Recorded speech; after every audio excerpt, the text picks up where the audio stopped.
ప్రభువైన యేసుక్రీస్తు నామములో శుభాభివందనాలు. ప్రియమైన దేవుని వాళ్ళారా, ఈ దినమున అమూల్యమైనటువంటి విషయాలను మనం తెలుసుకోవాలని, ఎంతో భారమైన ఎంత ఖర్చైనా పర్వాలేదని అభ్యుదయనగర్ రీసెర్చ్ సెంటర్ ప్రతి నెల వన్ డే సెమినార్గా ఏర్పాటు చేస్తున్నటువంటి ఈ లేఖనాల పరిశోధన సదస్సుకు విచ్చేసి 3వ లేఖనాల సదస్సుగా ఈ కార్యక్రమం కొనసాగటం చాలా సంతోషకరం. ఈ పనిలో పాలిభాగస్తులై చిన్న సంఘమే అయినా భారమైన ఎంతో ఖర్చును భరించి ప్రతి నెల ఈ సభను ఇలా ఏర్పాటు చేయటమే కాక నెలలో సుమారు 2 వారాలు వీధి సువార్తను కూడా ఏర్పాటు చేస్తూ బలమైనటువంటి పిల్లలుగా దేవుళ్ళు ఎదగటం చాలా సంతోషకరం. ఇటువంటి కార్యక్రమాన్ని ఏర్పాటు చేసిన అభ్యుదయనగర్ రీసెర్చ్ సెంటర్ని అభినందిస్తూ ఒకసారి గట్టిగా క్లాప్స్ కొడదాం. ఎందుకంటే మనం వచ్చి విని తిని వెళ్ళిపోతాం. మరి పనిచేసే వాళ్ళకి ఎలా ఉంటుందో తెలుసండి.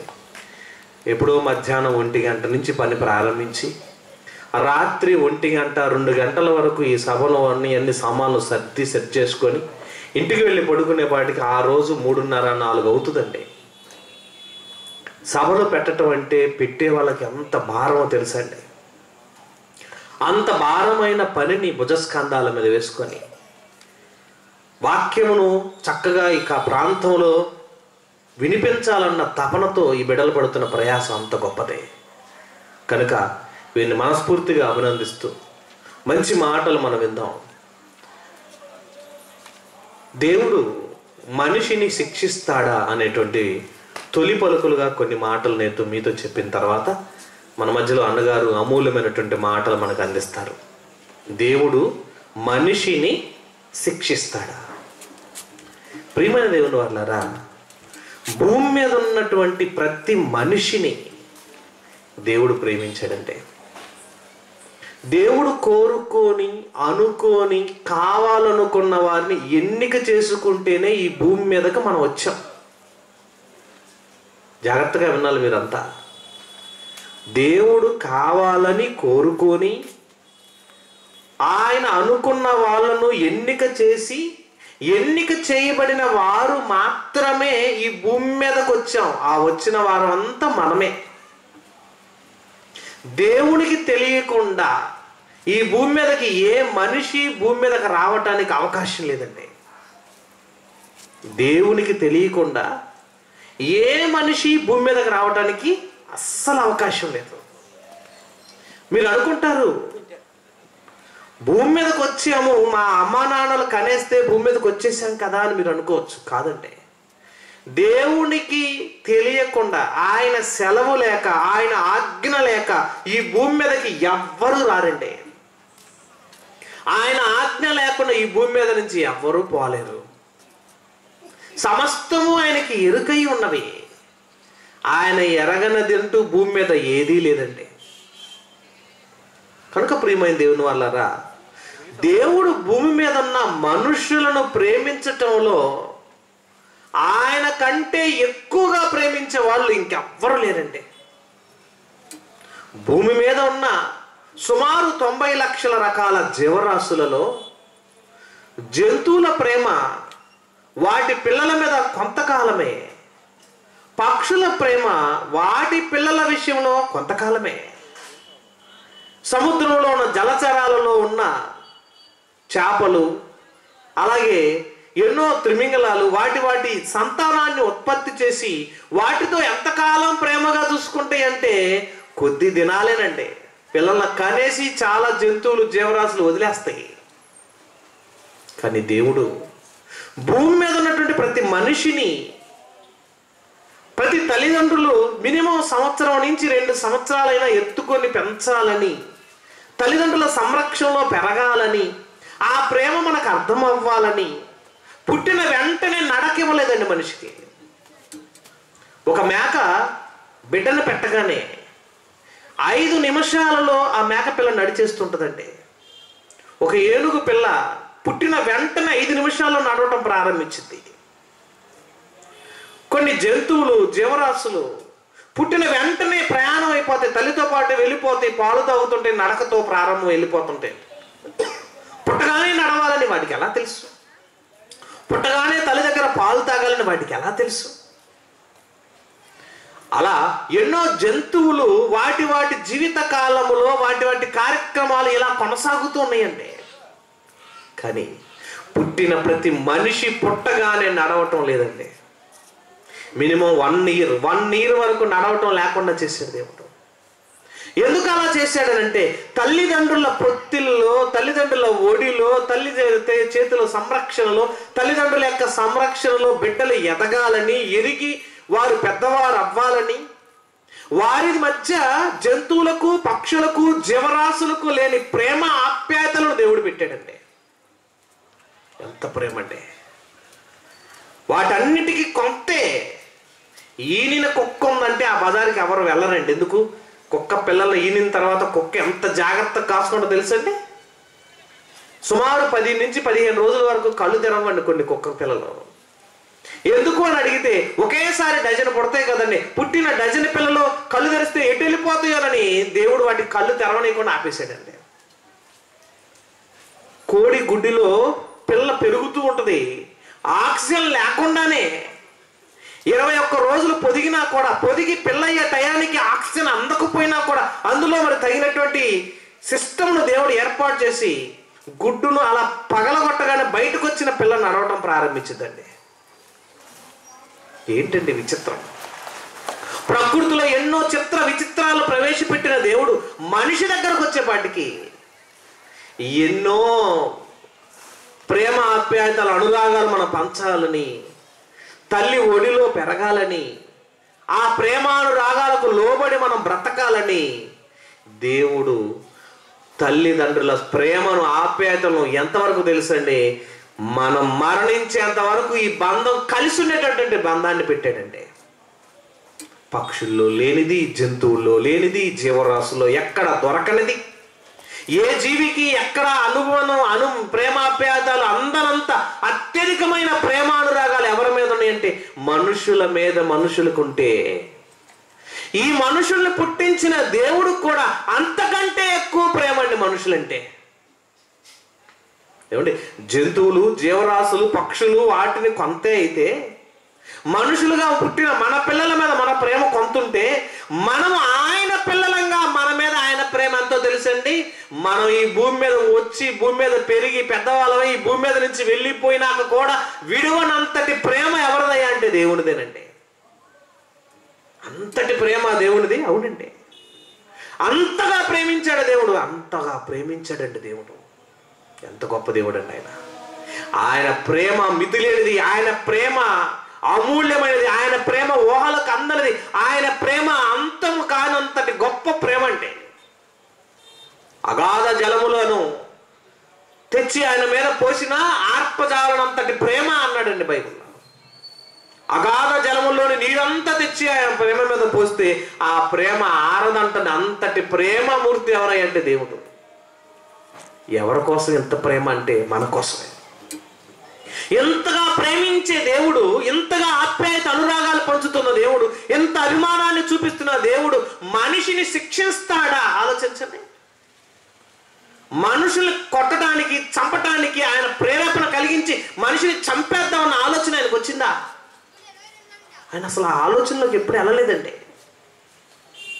ప్రతి తల్లిదండ్రులు బిడ్డను ప్రేమిస్తారు, బిడ్డకు కావలసిన సకల సౌకర్యాలు చేస్తారు. బిడ్డ పుట్టింది మొదలుకొని పెరిగి పెద్దవాడై వాడు స్కూలుకి వెళ్ళేంత వరకు వాడి ఆలనా పాలన చూసుకుంటూ, వాడు స్కూల్కి వెళ్ళేటప్పుడు తల్లిదండ్రులు ఎంతో సంరక్షణతో, తండ్రి అయితే బిడ్డకు కావాల్సిన బ్యాగులు, పుస్తకాలు, వాడికి కావాల్సినటువంటి లగేజీకి సంబంధించిన ప్రతి వస్తువు కొనుక్కొస్తే తల్లేమో వాటన్నిటిని సర్ది బిడ్డకు కావాల్సిన ఆహారాన్ని వండి ఉదయం నుంచి సాయంత్రం వరకు వాడికి కావాల్సిన సకల సౌకర్యాలను ఏర్పాటు చేసి స్కూలుకు పంపించి మరలా ఆ బిడ్డ వచ్చే టైం అవగానే వాడి కోసం ఆహారాన్ని కొంత వండి దాచిపెట్టి ఎదురు చూస్తున్నటువంటి మానవ ప్రేమ. కానీ దేవుని ప్రేమ అంతకు మించినటువంటి ప్రేమ. అయితే అండి, మనుషుల్లో ఉన్న ఈ ప్రేమనే, ఆప్యాయతనే ఇంతగా మనం చూసుకుంటుంటే, ఇంత ఆప్యాయత అనురాగాల మధ్య మనం ప్రేమిస్తూ బిడ్డ తల్లిదండ్రుల ప్రేమకు నోచుకుంటూ పెరుగుతూ పెద్దవాడవుతూ కొంతకాలంలో చెప్పిన మాట వినకపోతే చిన్ని చిన్ని శిక్షలు విధించి శిక్షణ ద్వారాగా సరి చేసుకుంటుంటారండి. ఏ మాట తప్పిపోయినా, ఏ మాట దెబ్బతిన్నా 2 దెబ్బలు వేసైనా వాడిని సరైన రూట్లోకి తెచ్చుకుంటారండి. ఒక గేద భయంకరంగా అటు ఇటు పరిగెత్తుతుంటే దాని మధ్యలో గుదిబండ కడతారండి. ఆ కాళ్ళకు ఆ కడ్డీ అడ్డమైపోయి ఆ దొంగ అడ్డమైపోయి ఏమైతే తెలిసి కాళ్ళకు తగిలి అది పరిగెత్తడం మానేసి సరైన రూట్లో నడిచిద్ది. బిడ్డను కూడా అదుపు చేయడానికి ప్రతి తల్లిదండ్రులు శిక్షిస్తారు. ఆ శిక్షణగా ఇస్తారు తప్ప చావాలని ఏ తల్లిదండ్రులు కోరుకోరండి. మరి కన్న తండ్రి అయిన దేవుడు భూమి మీద ఉన్న మనుషులను చంపాలన్నంత కసి, కక్ష ఆయనకేమైనా ఉందా? ప్రతి మనిషిని భయంకరంగా వాళ్ళని ఇబ్బంది పెట్టి నరకానికి పంపించాలన్న ఆలోచన ఏమన్నా దేవుడు చేశాడంటే అది అస్సలు కానే కాదండి. ఆయన ఎంత ప్రేమించాడండి మనిషిని. భూమి మీద ఉన్న సకల కోటి జీవరాశుల్లో దేనికైనా ఎక్కువ ప్రేమ ఎవరికిచ్చాడు అంటే కేవలం మనిషినే నేను అంత ప్రేమించింది. ఎందుకు మనిషినే అంత ప్రేమించాడు? మనుషులందరూ సాక్షాత్తు దేవుని రూపం, దేవుని పోలిక. ఆయన ఆత్మను పంచుకు పుట్టిన వాళ్ళం, ఆయన రూపాన్ని సంతరించుకున్న వాళ్ళం, ఆయన పోలికలో ఉద్భవించిన వాళ్ళం, ఆయన సన్నిధికి వెళ్ళవలసిన వాళ్ళం, ఆయనతో ఉండవలసిన వారం, ఆయన సొత్తైన ప్రజలం, ఆయన ప్రేమతో చేసుకున్న పిల్లలం. ఎవరంటే మనమే. భూమి మీద ఉన్న ప్రతి జాతి మనిషి దేవుని చేత ఉద్భవించిన వాళ్ళు, దేవుని కొరకు పుట్టిన వాళ్ళు, దేవుడు ఎన్నుకుంటే వచ్చిన వాళ్ళు, దేవుని కోసం బ్రతకాల్సిన వారు. అంతగా దేవుడు ప్రేమించి ఆప్యాయత అనురాగాలు చూపించి మన పక్షాన సకల సౌకర్యాలను అందించి ఏ లోటు ఉండకుండా మనల్ని అంతగా ప్రేమించాడండి దేవుడు. అంత గొప్పవాడంటే. అంత ప్రేమించిన దేవుడు మనిషిని శిక్షించాల్సినంత అవసరం ఉందా అని అడిగితేనండి, తొలి దినాలలో మనిషిని దేవుడు చేసిన తొలి దినాలలో మానవ ఆకారంలో ఉన్న మనుషుల్లో తొలి సంతతి అయినటువంటి ఆదాము అవ్వలకు ఉద్భవించిన వాళ్ళలో మొదటి సంతతి అయిన కయీను తన తమ్ముడైన హేబేలును చంపినప్పుడు దేవుడు ఏం చేశాడో ఒకసారి చూద్దామండి. ఆదికాండం 3వ అధ్యాయము 23వ వచనం. ఆదికాండం 3వ అధ్యాయము 23వ వచనాన్ని చూడండి. దేవుడైన యెహోవా అతడు ఏ నేల నుండి తీయబడినో దాన్ని సేద్యపరచుటకు ఏదేను తోట నుండి అతన్ని పంపివేసెను. అప్పుడు ఆయన ఆదామును వెళ్ళగొట్టిన తర్వాత ఎప్పుడైతే భూమి మీదకి ఆదాము అవ్వలు రాలేదో, రావటానికి ముందే ఆదాము అవ్వల కొరకు ఏర్పాటు చేసిన మాట వెళ్ళలేదని మొదటి రోజుల్లో ఆదాము అవ్వనే ముందు నెట్టేశాడు. మాట వెళ్ళలేదని నెట్టేశాడు. ఎందుకు? శిక్షించాలి కాదని, శిక్షణలోకి తీసుకురావాలని ఆదాము అవ్వలను ముందు నెట్టేశాడు. ఆ తర్వాత ఆదాము అవ్వల గర్భఫలంగా కయీను పుట్టాడు, హేబేలు పుట్టాడు. కయీను హేబేలు కూడా తేడాపడి కయీను హేబేలు చంపినప్పుడు హేబేలును కూడా దేవుడు ఏం చేశాడు? అదే ఆదికాండము 6వ అధ్యాయం 13వ వచనం చూసినట్లయితే కయీనుతో కూడా ఒక మాట అన్నాడండి. ఆదికాండం 6వ అధ్యాయం 13వ వచనంలో మాట అంటున్నాడు. 4:13. అందుకు కయీను నా దోష శిక్ష ఏమంటున్నాడు తెలుసండి? ఇక్కడ శిక్షించాలని దేవుడు చంపాలనుకోలేదండి, శిక్షణ ఇవ్వటానికి ప్రవేశపెట్టాడండి. తొలి దినాలలో ఆదాము అవ్వ తప్ప చేస్తే వాళ్ళ శిక్ష తెలుసుకోవాలని వాళ్ళను ఆ ఏదైనా తోట నుంచి బయటకు నెట్టేశాడు. అక్కడ ఏం చేశాడంటే వాళ్ళ శిక్షించాలని కాదు, అదొక శిక్షణ అలవాటు చేశాడు. మీరు పంట పండించండి, కష్టపడండి, ఫలింపజేయండి, దానికోసం ప్రయాసపడండి, నీళ్లు కట్టండి, నారు నాటండి, అవన్నీ కలిసి మెలిసి పెద్ద చేసి పెంచి పెద్ద చేసి వాటిని కుప్ప కూర్చి ఇంటికి తెచ్చుకుంటే ఎంత కష్టం ఉంటుందో ఒకసారి గమనించనని ఒక శిక్షణ ఆదాము అవ్వకు అలవాటు చేశాడు. ఎందుకంటే అప్పటి వరకు ఏదైనా తోటలో ఏ బాధ లేకుండా పండిన వాటిని కోసుకొని తినటమే వాళ్ళ పని. పండిన పంటలు తెంచుకొని తినే పని పెట్టాడు. అలా తెంచుకొని తినే అవకాశం ఇచ్చిన దేవుడు ఎప్పుడైతే ఆదాము అవ్వల దేవుని మాట వినలేదో, వినని వాళ్ళని వెంటనే ఆ ఏదైనా తోట నుంచి బయటికి నెక్కేసాడు. ఎందుకో తెలుసా? వాళ్ళకు శిక్షణలో ఎదగాలని. పిల్లలు స్కూల్లో మాస్టర్ గారు మాట వినలేదాక ఏం చేస్తాడు తెలుసా అండి? క్లాస్ నుంచి బయటికి పంపిస్తాడు. గోడ కుర్చీ వెయ్యి అంటాడు. గోడ కుర్చీ వేసినా వీడు అల్లరి చేస్తున్నాడు అనుకోండి, కాళ్ళు పైకెత్తించి తలకాయ కిందకి పెట్టించేసి గోడకు బెంచి వేపిస్తాడండి. ఎందుకు? నువ్వు సరి చేసుకుంటావని శిక్షిస్తున్నాడు. ఆ శిక్ష ఎలా ఉంటుందంటే శిక్షణ కోసం ఇచ్చే శిక్ష. ఆదాము అవ్వలకు కూడా అలాగే చేశాడు. ఆ తర్వాత పుట్టిన కయీను హేబేలు విషయంలో చూస్తే, హేబేలు చంపిన కయీను కూడా దేవుడు ఏమన్నాడు తెలుసండి? 13వ వచనం, అందుకు కయీను నా దోష శిక్ష నేను భరించలేనంత గొప్పది. ఏమిటంటే శిక్ష అంటే చంపలేదు, అక్కడ శిక్షణ ఇచ్చాడు. శిక్షనే భరించలేనంతది అనిపించిందండి కయీనుకి. ఈ శిక్ష అనుకున్నాడు కానీ శిక్ష కాదది, శిక్షణగా చేశాడన్న సంగతిని గమనించలేకపోయాడండి. కనుక ప్రియమైన దేవుని వాళ్ళరా, దేవుడు ఒక మనిషిని చావాలని, చంపాలని, అతను నరకానికి తీసుకెళ్లాలన్న ఆలోచన, థాట్స్ అయితే దేవుడు ఎప్పుడు చేయలేదండి. శిక్షిస్తున్నాడు అంటున్న దాన్ని శిక్షణగా మార్చాడు. అంతెందుకండి, మనకున్నటువంటి జైళ్ళను మనం ఆలోచిస్తే, ఎందుకంటే ఒక వ్యక్తిని తీసుకువెళ్ళి చెరసాలలో వేస్తున్నారు? ఎందుకు అతన్ని జైల్లో వేశారు? మనిషిని చంపినప్పుడు ఆ మనిషిని చంపేయచ్చు కదా. ఒక నరహంతకుడు తీసుకెళ్ళి ఒక మనిషిని చంపాడు, చంపిన వెంటనే అతను కూడా చంపేస్తే ఉరిశిక్ష వేసేయచ్చు. గవర్నమెంట్కి అధికారం ఉంది, కోర్టుకి అధికారం ఉంది. నరహత్య చేసిన వాడిని వెంటనే ఉరిశిక్ష అమలు చేసి చంపేయచ్చు. కానీ కొంతమందికి యావజ్జీవ కారాగార శిక్ష వేస్తుంది. సుమారు ఎన్ని సంవత్సరాలు? 14 సంవత్సరాలు. ఎందుకండి ఈ 14 సంవత్సరాలు ఈ శిక్ష విధించారంటే, శిక్షనివ్వటానికి నువ్వు చేసిన తప్పుకు 14 సంవత్సరాలు ఇక్కడ ఏడుస్తే, బాధపడితే, ప్రజలకు దూరం అయిపోతే, సమాజానికి దూరం అయిపోతే, ప్రజల్లో నుంచి నువ్వు వెలివేయబడి లోకంలోకి సంబంధం లేకుండా వ్యతిరేకంగా నువ్వు బ్రతికితే ఆ బాధ ఎలా ఉంటుందో తెలుసుకుంటే ఇంకెప్పుడు తప్పు చేయకూడదనే ఉద్దేశం కోసం శిక్షణగా అమలు చేసేదే జైలు శిక్ష.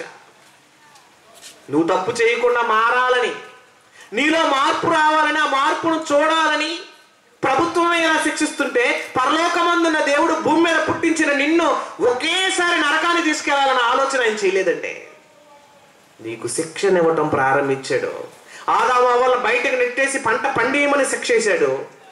కయ్యనికి నువ్వు ఏది చేసినా నీ చేతికి రాదు, నువ్వు ఎంత చేసినా నీ దోష శిక్ష భారం భరించలేనంతగా ఉంటుందని ఆయన నొసటి మీద ముద్ర వేసి మరి శపించబడిన వాడిగా నెట్టేశాడు. అంటే భూమి మీద తప్పు చేస్తే శిక్ష వేసేది శిక్షణ కోసం, మరొకరు తెలుసుకోవాలని.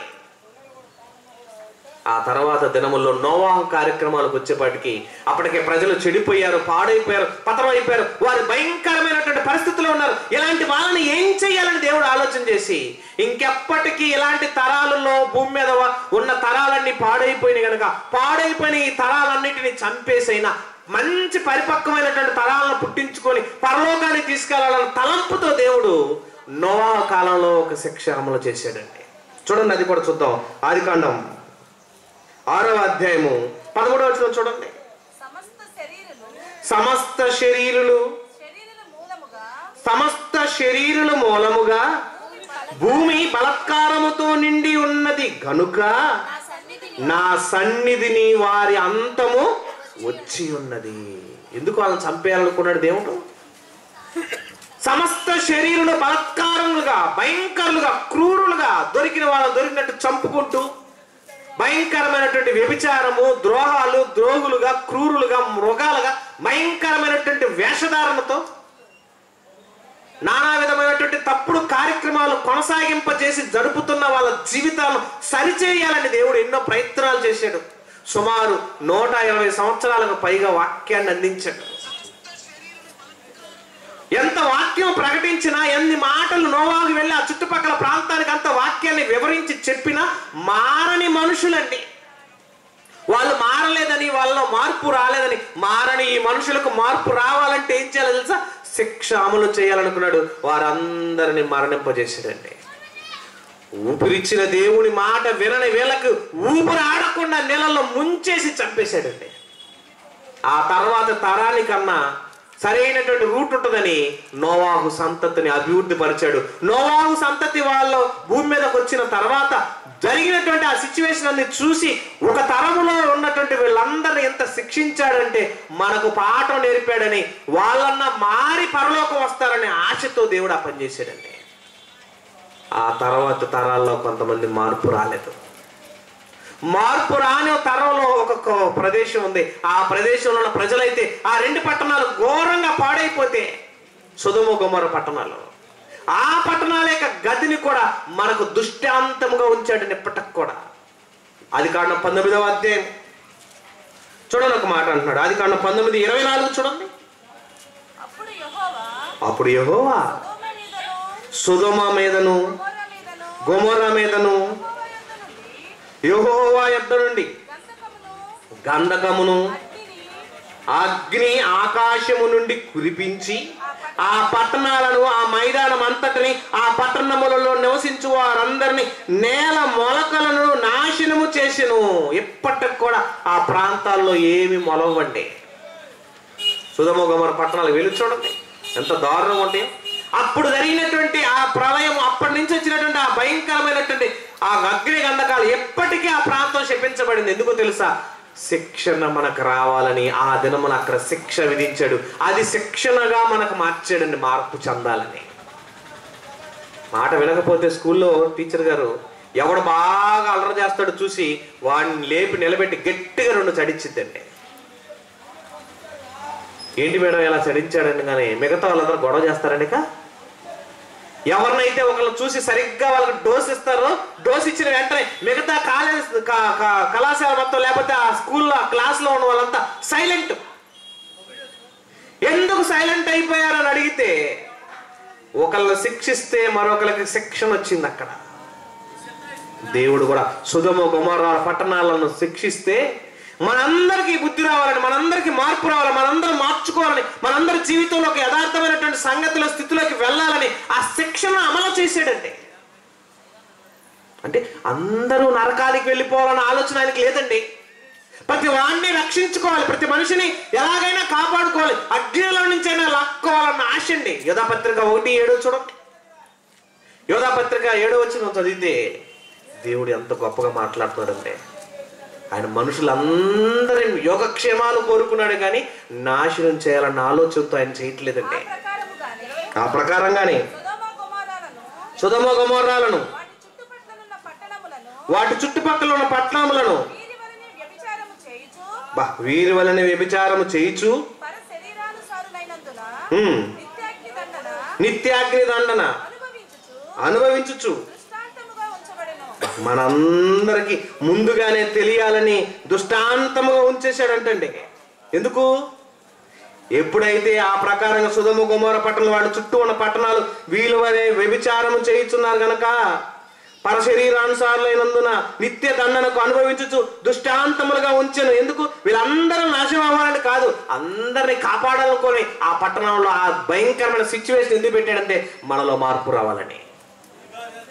మార్పు కోసం ఇప్పటికీ ఈ మధ్యకాలంలో వచ్చిన టర్కీలో ఉన్న భూకంపం, ఎన్ని ఆశలు పెట్టుకొని ఉంటారండి, ఇన్ని కోరికలు పెట్టుకొని ఉంటారు, ఇన్ని కలలుగానే ఉంటారు, ఎలా బ్రతకాలని ఉంటారండి వాళ్ళు.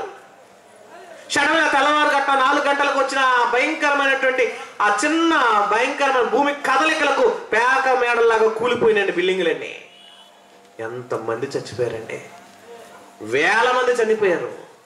వాళ్ళ కోరికలు, వాళ్ళ ఆశలు, వాళ్ళ చదువులు, వాళ్ళ ఉద్యోగాలు, వాళ్ళ వ్యాపారాలు, వాళ్ళ బ్రతుకులు, వాళ్ళ ఆశయాలు, కోరికలు, వాళ్ళకు కావాల్సినటువంటి సంపద అంతా ఏమైపోయింది? ఒక క్షణంలో మట్టిపాలైపోయారు. దేవుడు కావాలని అందరూ తీసుకెళ్తలేదండి. వారి ద్వారా మనకు శిక్ష వస్తే మనమన్నా మార్పు చెందుతామని, దుష్టులను శిక్షించైనా భూమి మీద ఉన్న మనుషులందరినైనా మార్చుకొని రక్షించుకోవాలని ఆశ అండి. అదే అధ్యాయంలో ఒక మాట అన్నాడు చూడండి. ఒక మాట అదే పత్రికలో ఒక మాట అన్నాడు, ఎవరినైనా కాపాడుకోవాలని, సందేహం పడకుండా అగ్నిలో నుంచి అయినా కొందరిని లాక్కోవాలి, కొందరు దేవుని సన్నిధికి తీసుకురావాలన్న ఆయన మాట చూడండి. ఏమంటున్నాడు? 22వ వచనం ఏమన్నాడు చూడండి. సందేహపడు వారి మీద కనికరము చూపండి, అగ్నిలో నుండి లాగినట్టు కొందరిని రక్షించండి. అగ్నిలో నుంచి లాగినట్టు కొందరిని రక్షించండి. ఎందుకండి ఈ మీటింగ్ పెట్టుకోవడానికి కారణం? ఈ మీటింగ్ వరకు ఏమైనా వీళ్ళకైనా లాభమా? ఈ మీటింగ్ పెడతాం వల్ల వీళ్ళకి ఏమైనా సంపాదన? వీళ్ళకైతే వీళ్ళు పెట్టుకోవడం వల్ల వీళ్ళకైనా గొప్ప ఆనందం అనుకున్నారు? కాదండి. నశించిపోయే కొందరినైనా పరలోకానికి లాక్కెళ్ళాలి, పతనమైపోతున్న మరికొందరినైనా దేవుడి సంధికి తీసుకురావాలన్న ఆశతో, ఆరాటంతో వాళ్ళ కష్టంలోంచి, శ్రమలో నుంచి, వారు పనిచేసినటువంటి కష్టాల్లో దారపోసి ఎంతో ఆ కష్టం వెనకున్నటువంటి శ్రమలన్నింటినీ ధనంగా మార్చుకొని ఆ ధనాన్ని కొంత ఖర్చు పెట్టి కొందరినైనా దేవుడి సంధికి లాగాలన్న ఆశతో ఇలాంటి సభలు ఏర్పాటు చేశారు. చూడండి ఎంత ప్రేమ! ప్రతి ఒక్కరిని మార్చుకొని, ప్రతి ఒక్కరిని సన్నిధికి తెచ్చుకొని, ప్రతి ఒక్కరిని దేవుడి సన్నిధికి తీసుకోవడానికి మొదటి నుంచి దేవుడు చేస్తున్న ప్రతి ప్రయత్నం వెనక ఆలోచన తెలుసా? మనం అందరము జీవగ్రంథంలో ఆయన పేరు రాయించుకోవాలన్న ఆలోచన అండి. మనందరి పేర్లు జీవగ్రంథంలో రాయబడాలన్న ఆరాటమైంది. ఎంత కోరుకుంటున్నాడంటే. అందుకని ప్రియమైన దేవుని వాళ్ళారా, చూడండి ప్రకటన గ్రంథం 20వ అధ్యాయం 15వ వచనం ఆయన కోరుకుంటున్నాడు. ఏమన్నా చూడండి. ప్రకటన గ్రంథం 20వ అధ్యాయము 15వ వచనంలో మాట అంటున్నాడండి. ఏమమ్మా? ఎవని పేరైనను జీవగ్రంథమందు వ్రాయబడినట్టు కనబడని యెడల వాడు అగ్నిగుండములో పడవేయబడును. ఏం కోరుకున్నాడు దేవుడు? మీ పేర్లన్నీ దేవుని జీవగ్రంథంలో రాయబడాలి. రాయబడకపోతే, ఎవని పేరైనను జీవగ్రంథంలో రాయబడకపోతే వాడిని ఎక్కడ తీసుకెళ్తాడు అంటండి? అగ్నిగుండం. ఏంటి అగ్నిగుండం అంటే సీరియల్ అనుకుంటున్నారా ఏంటి? చాలా మందికి మధ్య సీరియల్ అన్నీ భయంకరంగా వచ్చేసినాయండి. ఎన్నెన్నో సీరియల్స్. అగ్నిగుండం సీరియల్ కాదు, అది సీరియస్ రోల్. భయంకరమైన విపత్తు, భయంకరమైన పరిస్థితి. అక్కడ పోతే రాటాలు ఉండవు, అక్కడ పోతే సెలవు ఇవ్వటం లేవు, అక్కడ పోతే ఏ గాంధీ జయంతి రోజు సెలవు ఇచ్చినట్టుగా బయటకు పంపించాలు ఉండవు. ఇక మనం జాగ్రత్త పడాలని ముందుగానే దేవుడు హెచ్చరిస్తూ అనేకమైన కార్యక్రమాలు భూమి మీద ప్రవేశపెట్టాడు. వాటన్నిటిని దృష్టాంతములో మనకు ఉంచాడండి. అందుకే గ్రంథంలో రాయబడినవన్నీ ఉంచింది. ఎప్పుడో ఆదాము పుట్టిన మొదలుకొని ఇప్పుడు దాకా రాయబడి అని ఎందుకండి మనకంటారా? కాదండి. అప్పుడు ఆయన ఏం చేశాడు, ఏం చేస్తే ఏ శిక్ష విధించాడు, ఆ తర్వాత తరం వారు ఏం చేస్తే వాళ్ళకి ఎలాంటి శిక్ష వేశాడు, ప్రతి శిక్ష వెనక దేవుని శిక్షను ఎలా అమలు చేసుకుంటూ వచ్చాడు, ఆ శిక్షణలో మనం సరి చేసుకోవడానికి, మన జీవితానికి సెట్ చేయడానికి ఆయన అన్ని రాశాడండి. కనుక ప్రేమ దేవుని వాళ్ళారా, మన జీవితంలో ఎప్పటికీ మారకుండా, మన జీవితం మన ఇష్టం, నా జీవితం నా లైఫ్ నా ఇష్టం, నువ్వు బ్రతకూడదని, దేవునికి నచ్చినట్టుగా ఉండాలనే దేవుడి కోరికలన్నిటినీ పాత నిబంధన నుంచి ఇప్పటి వరకు ఆయన జరిగిన కార్యక్రమాలన్నీ గ్రంథంలో రాయించుకొచ్చాడు. రాసిన, చదివినా, విన్నా ప్రతి దాన్ని నువ్వు మనసున్న పెట్టుకొని జాగ్రత్త పడతావన్న ఆశ అండి దేవుడికి. ఎందుకు? నిన్ను నరకంకి పంపించడం ఆయనకి ఇష్టం లేక. ఏ మనిషి పాతాళానికి వెళ్ళిపోకూడదు, ఏ ఒక్కడు నరకానికి జారిపోకూడదు, ప్రతి ఒక్కడు పరలోకానికి రావాలన్న ఆరాటం అండి అయింది. ఎంత కోరుకున్నాడు ఆయన, ఎంత ఆశించాడు నీ మీద. ఎప్పటి నుంచి కోరుకున్నాడు? జగత్ పునాది వేయబడక మునిపే నీ మీద ఎన్నో కలలు కన్నాడు. అప్పటి నుంచి నిన్ను కోరుకున్నాడు. ఎలా మార్చుకుందాం, ఏం చేస్తే నువ్వు మారుతావు, ఏం చూపిస్తే మారుతావని. ఏమండి, ట్రైన్ ప్రమాదాలు అని చెప్పి రైల్వే స్టేషన్లో మీరు వెళ్ళినప్పుడు, రైల్వే స్టేషన్లో స్క్రీన్లు పెట్టి స్క్రీన్లో ఏం చేస్తారో తెలుసండి? ట్రైన్ వెళ్ళేటప్పుడు ఎలాంటి చేయకూడదో చూపిస్తాడండి. ట్రాక్ మీద నడవకూడదు అని. అప్పుడప్పుడు వంతెన కట్టారా, వంతెన మీదగా అటు దాటనని. వంతెన మీదగా దాటకపోతే ట్రాక్ లో గుండా వెళితే ఏం ప్రమాదం జరిగిందో, రైలు ఎంతమంది వచ్చి గుద్దిందో ఆ వీడియోలో చూపిస్తుంటాడండి. కిటికీ దగ్గర బంగారం వేసుకుని కూర్చోకూడదని చూపిస్తాడు. ఎందుకు? బంగారం వేసుకుని కిటికీ పక్కన కూర్చుంటే చైన్ స్నాకింగ్ చేసేవాడు వెంటనే ట్రైన్ కదిలే టైం దాకా ఆగి వెంటనే ట్రైన్ కదిలే టయానికి ఆ చైన్ పట్టుకుని లాగినట్టుగా చూపిస్తాడండి. ఎందుకు ఎలా చూపిస్తున్నారంటే నీవు జాగ్రత్త పడాలని. ఎందుకు ఈ జాగ్రత్త? నువ్వు తెలుసుకుంటావని. ఎందుకంటే అజాగ్రత్తగా ఉండకుండా ఉంటావని నీకు జాగ్రత్త కోసం. రైల్వే గేట్ వేసినప్పుడు గేట్ కింద దూరి వెళ్తుంటారు కొంతమంది. ఎందుకు గేట్ వేస్తే దూరి వెళ్తే ఏమవుతుంది? ట్రైన్లో వచ్చి ఎలా గుద్దేసి నీవు చూపిస్తుంటాడు. అప్పటిదాకా నువ్వు ఆగాలని. అదే గుద్దింది, నిన్ను గుద్దితే నువ్వు చచ్చిపోతావని ముందే వీడియో చూపిస్తున్నాడు. అది అంత నిజమో బైబిల్లో రాయబడిన ప్రతి మాట పాత నిబంధన నుంచి కొత్త నిబంధన వరకు అన్నిటిని మనకు దృష్టాంతములకు ఎందుకు పెట్టాడు తెలుసా? నువ్వు జాగ్రత్త పడతావని. నీకు ఇలాంటి శిక్షణను అమలు చేస్తే, శిక్షించక ముందే శిక్షణ అమలు చేసి సరి చేసుకొని నీ జీవితాన్ని సరిపెట్టుకొని పరలోక రాజ్యంలో చేరాలని, జీవ గ్రంథంలో నీ పేరు రాయించాలని నీ కోసం ఎంత ఆరాటం అండి దేవుడికి. ప్రవక్తలు పంపించాడు, న్యాయాధిపతులు పంపించాడు, రాజులు పంపించాడు, కడకు చివరికి తన కుమారుడైన క్రీస్తును కూడా పంపించి తన ప్రాణమును రక్తంగా దారపోయించి ఆ దార కార్చినటువంటి రక్తము ద్వారా మిమ్మల్ని అందరినీ పాపం విముక్తులుగా కలిగించి పరలోక రాజ్యానికి తీసుకువెళ్తానికి ఎంత ఆరాటం అండి దేవుడికి. మన కోసం ఎంత తపన ఆయనకి. అవునండి, మన గురించిన ఎంత ఆలోచన అవునండి ఆయనకి. పరలోకమందున్న దేవుడు ప్రతి క్షణం మన గురించిన ఆలోచనే. మనం ఏం తినాలో, ఏం త్రాగాలో, ఏం అనుభవించాలో, ఎలా బ్రతకాలో ప్రతి క్షణం నీ మీద అనుక్షణం నీ ఆలోచన. ఆయన అంతగా ఆలోచిస్తున్నాడు అండి. అంత గొప్పవాడు. నీ గురించి నా గురించి ఎంత ఆలోచన దేవుడికి ఉందండి. కనుక ప్రియమైన దేవుని వాళ్ళారా ఎంత ఆరాటపడుతున్నాడు చూడండి. ఇంకా చివరిగా ఒక మాట చూసుకుందాం. అంటే హోషేయ గ్రంథం 4వ అధ్యాయం, హోషేయ గ్రంథం 4వ అధ్యాయము 8-9 వచనాలు చూడండి. జనులు ఎలాంటి భయంకరమైన పరిస్థితులు ఉన్నారో అంటున్నాడండి. హోషేయ గ్రంథం 4వ అధ్యాయము 8-9 వచనం చదువు తల్లి. నా జనుల పాపములను ఆహారముగా చేసుకొందురు. పాపాన్ని అంత ఈజీగా తీసుకున్నారంటండి.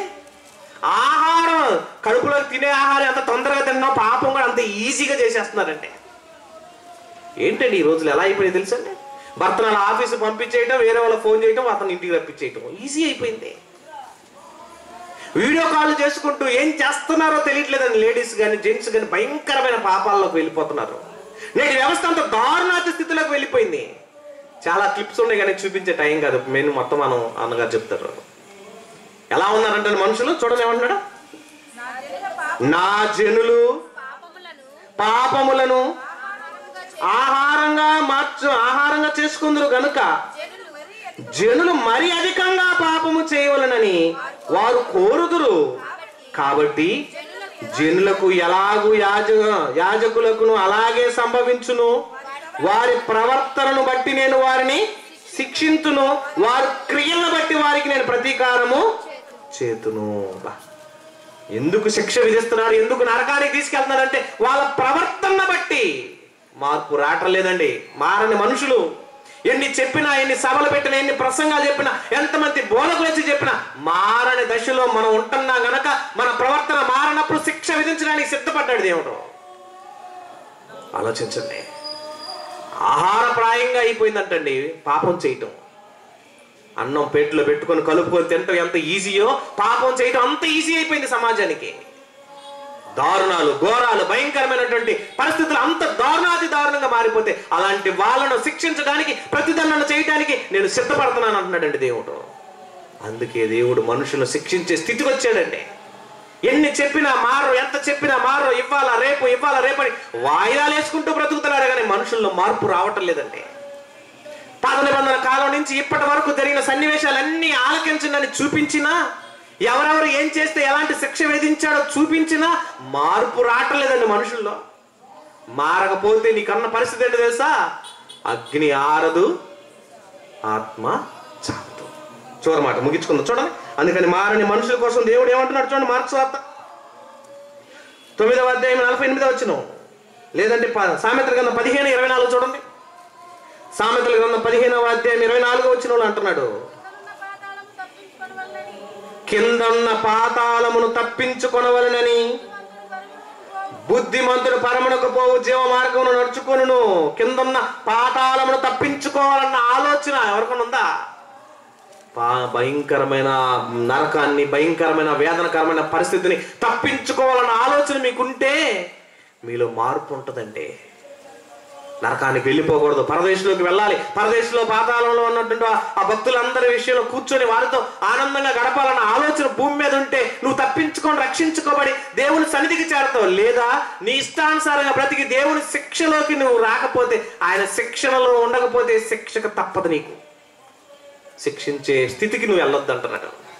అందుకని అంటున్నాడు, ఆత్మ చావదు, అగ్ని ఆరదు. ఆరని దశకు వెళ్ళాలంటే ఏమన్నాడు తెలుసా? దేవుడు మనిషిని శిక్షిస్తాడంటే శిక్షిస్తాడు నీ ప్రవర్తన బట్టి, మార్పు చెందని నీ జీవితాన్ని బట్టి, తీర్పు లేని నీ ప్రవర్తన బట్టి, మార్పు లేని నీ ప్రవర్తనకు ఆధారం చేసుకొని నీకు శిక్ష విధించాలని సిద్ధపడ్డాడు. లేదా పశ్చాత్తాపడి ప్రయాసపడి దేవుని పనిలో సేవలో నువ్వు గనక తప్పించుకోవడానికి నిన్ను సరి చేసుకున్నావా, నిత్య జీవానికి వెళ్తావు. కనుక దేవుడు ఎప్పుడు అన్యాయం చేయడండి. ఆయన తీర్పులు న్యాయమైనవే. ఆయన అమలు చేసే ప్రతిదీ చట్టబద్ధంగా, న్యాయబద్ధంగాను, సత్య సంబంధంగాను ఉంటుంది తప్ప ఎక్కడ లోపం ఉండదు. కనుక ఆలోచించండి ప్రియమైన దేవుని. దేవుడు మనిషిని శిక్షిస్తాడా అంటే శిక్షించాలన్నది దేవుని ఉద్దేశం కాదు, కానీ నిన్ను రక్షించాలన్న ఉద్దేశమే ఎక్కువ చూపించాడు. ఆయన రక్షణలోకి రావాలని కడసారి చివరి రక్తం పట్టు వరకు కూడా క్రీస్తు రక్తం కార్చి, మీ కొరకు నేను రక్తం కార్చాను, నా మార్గంలోకి రండి నేను పిలిచినా మారని దశలో ఉన్న నిన్ను జీవ గ్రంథంలో నీ పేరు లేకపోతే తుడిచేసి నిత్య జీవం నుంచి నిత్య నరకానికి నడిపించే స్థితికి నేను తీసుకెళ్తున్నాడు. నిత్య జీవం కావాలో నిత్య నరకం కావాలో మీరే నిర్ణయించుకోండి.